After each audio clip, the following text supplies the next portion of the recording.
Un sport sans règles, je ne suis pas sûr qu'il en existe.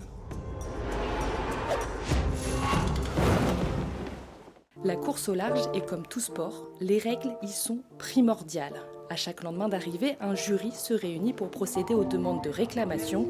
Passage dans des DST, ces zones de séparation du trafic interdites à la navigation, rupture de plomb.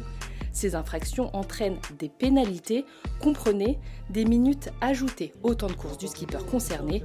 Et sur la solitaire du Figaro-Paprec, le temps est précieux.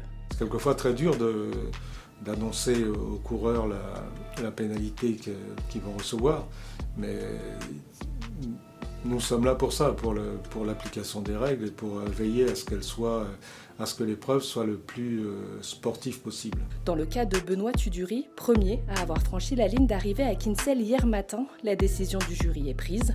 Le Méditerranéen écope de 30 minutes de pénalité et se retrouve relégué à la 4e place.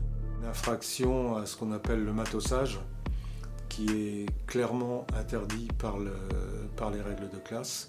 Le matossage consistant à mettre du poids à l'extérieur du bateau, côté au vent. Le matossage, c'est quelque chose contre lequel toutes les classes luttent à fond, ça peut aller très loin.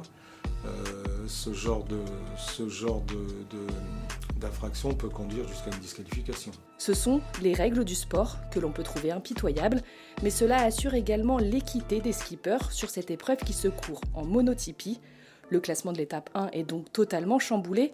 Julie Simon, 3e au passage de ligne, se voit pénalisée de 17 minutes pour passage dans le DST et mauvaise jauge de gasoil, et rétrograde à la 17e place.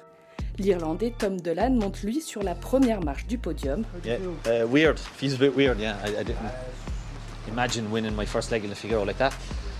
Feel a bit rough for Benoit all the same, because I suppose he just didn't know the rules. Yeah, so it feels a bit weird to be honest.